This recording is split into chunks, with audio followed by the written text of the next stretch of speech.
Olá pessoal, um ótimo dia, uma excelente semana a todos. Espero que você e seus familiares estejam todos bem com saúde. Hoje Deus tocou no meu coração para falar sobre uma mensagem aqui sobre relacionamento, matrimônio e coração. E quando eu falo em coração, é o que realmente existe dentro do coração de cada um quando se envolve um relacionamento, duas pessoas, duas histórias, duas vidas. E gostaria de iniciar esse conteúdo citando três exemplos aqui de conteúdos que eu assisti recentemente que viralizaram na internet. Esses três conteúdos envolveram relacionamentos, matrimônios, né, em situações diferentes, e eles acabaram viralizando na internet, gerando vários comentários, principalmente pelas atitudes dos homens em cada conteúdo. O primeiro conteúdo era uma cerimônia de casamento, onde ambos os noivos, aparentemente bem felizes, né, estavam diante de uma piscina. O próprio noivo aparecia segurando a noiva à beira dessa piscina durante o casamento, e eu acredito que sua noiva jamais esperava um comportamento como esse, né? Ela com certeza ela confiou e demonstrou confiança porque o noivo estava segurando ela à beira da piscina, e eu acredito que jamais esperava que seu próprio noivo deixaria ela ou soltaria ela dentro da piscina, né? E foi o que aconteceu. Isso acabou gerando vários comentários na internet aí, e eu estarei comentando posteriormente alguns pontos em comuns. O que para mim esse tipo de comportamento foi inaceitável, mas enfim, vou continuar aqui. O segundo exemplo é onde os noivos, também em uma cerimônia de casamento, aparecem diante do bolo do casamento, e exatamente no momento onde ambos sopram as velas, o próprio noivo afunda o rosto de sua noiva dentro do bolo, querendo ser engraçado, querendo chamar a atenção. O que para mim foi um momento muito infeliz, principalmente se tratando de uma cerimônia tão especial, um momento tão especial para um casal. E esse também conteúdo acabou gerando vários comentários aí nas redes sociais. E já no terceiro conteúdo, era uma competição entre casais, onde cada companheira estava acorrentada a um pilar e seu companheiro tinha um tempo determinado para conseguir abrir um cadeado que estava ao lado, e enquanto a sua companheira estava diante de um hidrante e ele precisava abrir esse cadeado antes que o tempo acabasse. Mas o real significado da prova não era esse, não era abrir o cadeado, e sim proteger sua esposa. E diante de vários candidatos, somente um homem entendeu isso, porque ele viu que não daria conta de abrir esse cadeado, e ele já abriu mão do próprio cadeado, da finalização da prova, e correu e se colocou diante de sua esposa para quê? Para proteger sua esposa, para que ela não fosse atingida pelo jato de água desse hidrante. E esse era o real significado da prova. E, por incrível que pareça, entre vários participantes, somente um homem conseguiu entender o real significado da prova, o que realmente significava o valor de um homem, que é o quê? Proteger sua companheira, a sua esposa, a sua parceira, diante de qualquer perigo. E esses três conteúdos, para mim, apresentaram vários pontos em comuns que chamaram bastante atenção. Esses três conteúdos revelaram 5 pontos importantes que para mim são inaceitáveis em um relacionamento, principalmente por parte do homem. O primeiro ponto, que se aplica para os três conteúdos, é a falta de empatia. O homem de verdade, ele protege, ele não expõe sua esposa, né, como o menino faria. O menino, na verdade, ele pensa somente em si.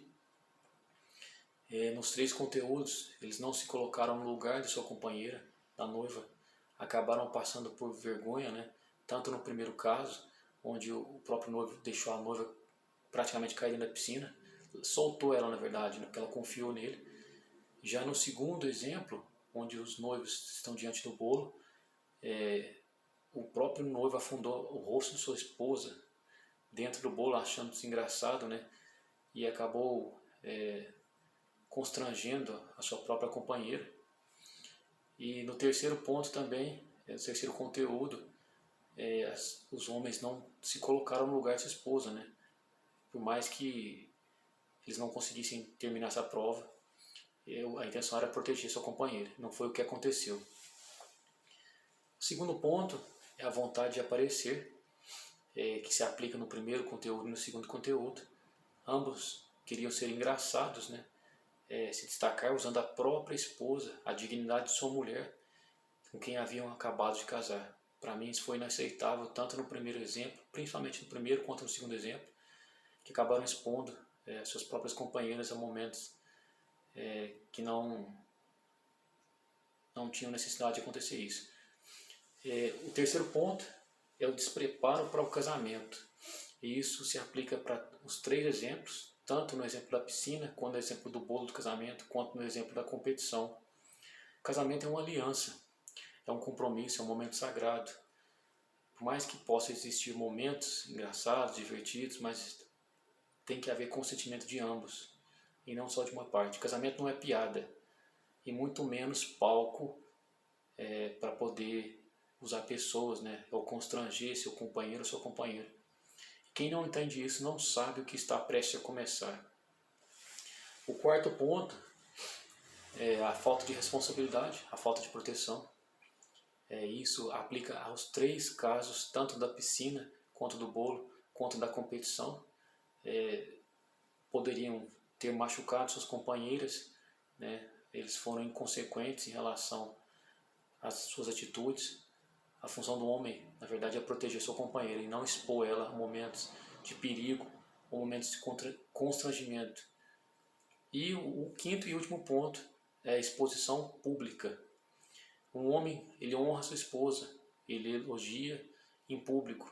E se tiver que corrigir, tiver que falar alguma coisa, ele chama a pessoa em particular. Isso vale tanto para o esposo quanto a esposa. A gente não tem que ficar expondo companheiros, né? E muito menos constrangendo em momentos em público. E um menino, na verdade, ele expõe sua esposa. E isso foi o que aconteceu, principalmente no primeiro exemplo da piscina, no segundo exemplo do bolo e na maioria dos homens no terceiro exemplo, que foi a competição, que a função principal da prova era proteger sua esposa. E isso teria que ser o básico, né? E esses exemplos acabaram revelando o que realmente existe dentro do coração, né, de cada homem, porque as atitudes falam por si só, né? As palavras ensinam, mas o exemplo arrasta. Não adianta pregar uma coisa e viver outra. E serão as nossas atitudes que dirão que realmente somos, vivemos e acreditamos. Dando continuidade, em Ezequiel 37, 7, 9, nos ensina que o Filho do Homem, eu fiz de você uma sentinela para a nação de Israel. Por isso, ouça a minha palavra e advirta-os em meu nome. Quando eu disser ao ímpio que é certo que ele morrerá, e você não falar para dissuadi-lo de seus caminhos, aquele ímpio morrerá por sua iniquidade, e eu considerarei você responsável pela morte dele. Entretanto, se você de fato advertir o ímpio para que se desvie dos seus caminhos, e ele não se desviar, ele morrerá por sua iniquidade, e você estará livre de sua responsabilidade. Da mesma forma, em Mateus 7,6, na parábola das pérolas aos porcos, Jesus usa essa metáfora para alertar sobre ter sabedoria para discernir a quem compartilhar ensinamentos sagrados ou verdades espirituais, assim como os porcos não reconhecem o valor das pérolas. Algumas pessoas também não vão estar abertas e podem também não valorizar ou estar dispostas a ouvir e possivelmente poderão reagir de forma agressiva ou desrespeitosa. Em Ezequiel 33:20, a Bíblia nos adverte que o Criador julgará cada um de acordo com seus próprios caminhos. E nesse momento, eu gostaria de trazer um ponto para reflexão. Não estou aqui para julgar ninguém, até mesmo porque eu sou um ser humano, feito de carne e osso, cheio de falhas e defeitos. Mas eu gostaria de trazer esse ponto de reflexão. Como você tem vivido? O que você tem feito? Você tem vivido pela carne? Tem saciado somente sua carne, sua vontade, seus desejos? Ou você abriu mão do seu eu, do seu individualismo, para viver pelo Espírito, assim como Jesus, uma liderança servidora, para servir o próximo? Uma passagem da Bíblia que eu gosto muito é a passagem da cerimônia dos lava-pés. Jesus não proferiu uma palavra, mas ele lavou os pés de todos os discípulos. A atitude dele valeu mais do que 1000 palavras. E como está o seu coração? Seu coração está em Deus ou seu coração está no Deus Mamon? As pessoas hoje em dia vangloriam, idolatram o dinheiro. O dinheiro sim é importante, mas ele não é tudo. Ele não pode estar dentro do seu coração. Ele traz facilidade, mas não traz felicidade. Vejo aí vários exemplos de pessoas bilionárias que acabaram priorizando o dinheiro e acabaram perdendo suas famílias. O que era para ser o mais importante acabou ficando de lado. E acabaram ávidos e sedentos por ganhos, por riquezas, E tudo nessa vida passa. Em Ezequiel 33:30, a Bíblia nos ensina: venham ouvir a mensagem que veio da parte do Senhor. O meu povo vem a você, como costuma fazer, e se assenta para ouvir as suas palavras, mas não os põe em prática.